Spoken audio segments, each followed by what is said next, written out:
It's always game day in Cleveland. That's right. He's Daryl Ryder. I'm Andy Baskin. Thanks for joining us. We are brought to you locally by Smiley One and Bryant, Northeast Ohio's premier heating and cooling systems. All right, my friend. Daryl, feeling good. It was a great Monday, although the Guardians tried to steal a little bit of noise with Stephen Vogt being named the manager of the Guardians. But it was a victory Monday around Northeast Ohio. Chance to celebrate a great win over the Arizona Cardinals, a team that they had not beat in 2 decades, and throwing their first shutout in 251 games. What was the mood? What was the mood when he left the stadium last night? And then what was the mood of the press conference today? Well, first and foremost, we got to congratulate the Guardians for getting their vote in before Election Day. Good job. There you go. And they're voting often, so that's the Chicago way. The Chicago way. I'm sure that joke has not been made enough yet. Sure. Now that he's the new manager. And also probably it would have been scary if they did it on the 31st, right? So and also probably not nearly as expensive as Terry Francona was to pay. So Daryl, this is not about money. You're not allowed to say that. There's no money involved in this. Especially the people that were trying to hammer me on social media when I just said, look, they saved a lot of money and it's part of the deal. But the other point of it might not even be the money. They're giving a young manager a chance. There are a lot of things that we could talk about, but I'll either save them for the end of the podcast or for the radio show. Well, if they were looking for someone with no managing experience, I should have applied. You should have applied. Probably. I mean, I have managed girls softball for the last couple of years. Well, so that's, you're more qualified than I am then. Sorry. Yeah. I mean, the rules of fast pitch and I don't even want to talk about it. I'm done doing that. I can tell you that. But I think the mood's okay. There's a lot to feel good about coming off of that 27-0 beatdown of Arizona. They handled their business. They did what they were supposed to do, right? And that was just tar and feather an inferior opponent, which we're really not used to seeing.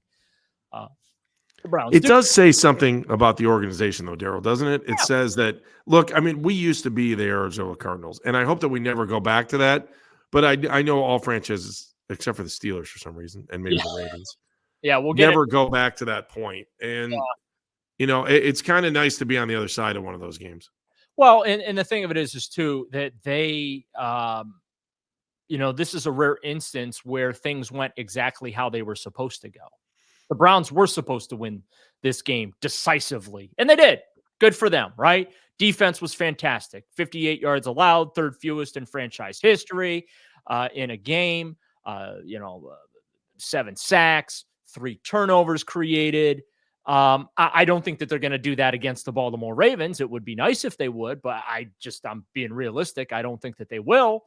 But it was good that they kind of, put as close to a complete game as you can ask for together before they have to go play Baltimore. It sure beats a situation where they barely win the game, right? Or heaven forbid they would have lost the game and then had to play the Ravens and the Steelers back-to-back. But they go into this game feeling good about Deshaun Watson because he played relatively well. He wasn't perfect. He wasn't elite, not by any stretch of the imagination, but got to see him show off the arm a little bit. That looked good.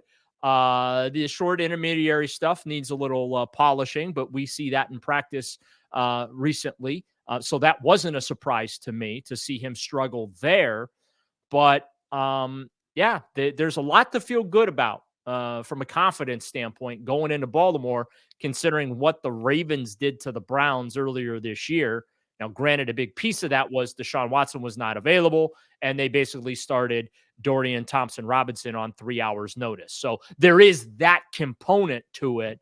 But the Ravens, I think, have ascended the ranks in the AFC right now. Andy is the team to beat, and we're going to be talking about that quite a bit, not only in this podcast, but in the podcast we record later this week. Let's go back and talk about Deshaun Watson. I think this was the perfect game for him to have before the Baltimore game because he needed to have a confidence-building type game, I think, where he was able to take care of the football, move his football team when he needed to move the football team, let his arm expand a little bit too. I mean, I thought he looked pretty good on the deep balls. I thought that he was able to throw those effectively. Yeah. You talked about Amari Cooper after the game saying, I think it was you that said it, that he felt like Deshaun was back, that he knew Deshaun had some kind of rhythm and zip on the ball after the Kareem game. said the same thing. Kareem Hunt said the same thing after the game, too. Yeah. Like, just very little doubt because, again, they see stuff that we don't get to see in practice, obviously, right? I mean, we get kicked out when the good stuff is happening, and then we just kind of have to piece and parcel together what everyone says about how the practice week has gone. So, Kareem Hunt mentioned it. Amari Cooper mentioned it. Joel Bitonio said that they really sensed that things were going to be okay. A couple of defensive players too. So, this is one of those times where what was said actually matches with what actually happened.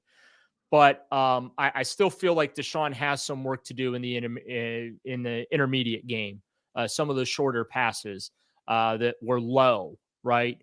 Putting those guys in better position. Now, some of that may be by design as to, okay, if you're not going to catch that, no one's going to catch it, right? A defender's not going to jump that route and steal it from you. But I mean, most importantly, besides winning the game, most importantly, no setbacks for Deshaun. He took a couple shots in that game. Let's be honest with me. He did. Amari Cooper joked about it. I'm telling the dude to slide. Like, get down. Stay out of harm's way. Don't take those hits. Now, Deshaun being the competitor that he is, what's he doing? He's lowering the shoulder. He's not afraid to take those hits. And listen, I'm not going to criticize a guy for showing that he's tough, but you got to sometimes, I am with Amari in the sense that sometimes you got to be smart in showing that toughness too.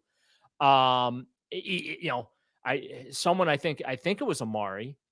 Someone said, don't you feel good though that Deshaun took a couple of hits in that game and got up and everything was fine? He's like, hell no, I don't feel good about that. I don't want him to take any hits in the game.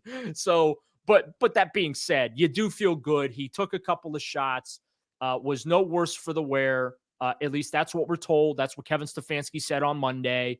And now all the focus and attention goes from Deshaun Watson's health and the condition of the shoulder and that rotator cuff to now, okay, you're back. What the hell are you going to do to finally beat the Baltimore Ravens, right? Now, when do we get to see the reason the Browns gave up 6 draft picks and gave you $230 million fully guaranteed? When do we get to see elite Deshaun Watson? Because let's be honest about it, Andy. We've yet to see it. We got a taste of it against Tennessee, right? I think it was 289, couple of TDs, ran it a couple times, looked really, really good in that game. Would have thrown for 3 bills, but he got taken out. Now, the story was he got taken out because they were kicking the what out of him. Sure. And, so they just decided, let's get him off the field. But coincidentally, he got the final 6 minutes of that game off. Same game that he actually suffered that shoulder injury. Now, he was able to get the final 5-6 minutes off against Arizona too, at least this time. Hey, what do you know? Not injury related. Absolutely not. You just, no need to leave him out there when the game has already been decided. So I think that was a smart move by Kevin Stefanski. But yeah, at some point now, I think the question, and I guess I'll ask you, like, when is it reasonable to expect elite Deshaun to arrive? Is it this weekend in Baltimore? Does he need, do you think he's going to deal with this now for the rest of the year? We got to wait till next year. Like, when do you think that we got to start seeing, a top tier caliber quarterback performance from him? It's done. It's over. It's got to be this week. I mean, you're talking about the difference between being 3 games back on first place and being a half game back, right? I mean, that's where. I mean, this is why you hired him this week. You hired him for this week. You hired him for next week. Obviously, you hired him for every week. But when you have the chance to play a team for a second time this year, and you didn't have the chance to go on the field in that game, you've got a chance to show everybody why you are an elite quarterback, why the Browns spent their money on you, why they gave up draft picks on you, why you feel like you were worthy of every penny that you got. And you said, all right, I'm coming to Cleveland. And this is what we want to do. And we want to win. This is where elite quarterbacks stand out. They go into the face and put their head right into the lion's mouth, and they walk away the victor. You have to believe that this is the week that you have to have everything out of Deshaun Watson. He's got to take care of the football, make smart plays, and figure out a way to get around the Ravens defense. That's all there is to it. This week is the week why you brought him in. You're in a great position towards the playoffs. All 4 AFC North would be in the playoffs if the playoffs started right now. So, not to steal a Star Wars line, fulfill your destiny. Fulfill your destiny and start it this week. You can change a lot of people that have been criticizing you for the last 3 years. You can shut them up this weekend, and it's all right there in front of you. Yeah, because he's going to be juxtaposed against Lamar Jackson, right? And Lamar is amid another MVP caliber season for Baltimore. And look, I picked the Ravens to win this division during training camp. And I said, as long as they stay healthy, I think that they got the best roster in the division. And I had questions about Cincinnati coming into the year. I felt the Browns had the second best roster on paper in the division. And as this thing's playing out exactly how I thought it would be. And that this division was going to be a dogfight, that every team in this division was going to be competitive and going to be in contention.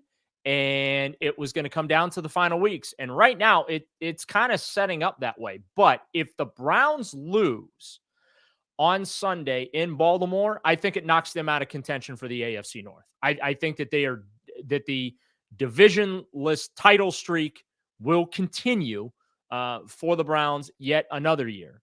Remember, they haven't won a division since 1989 when it was the old AFC Central, right?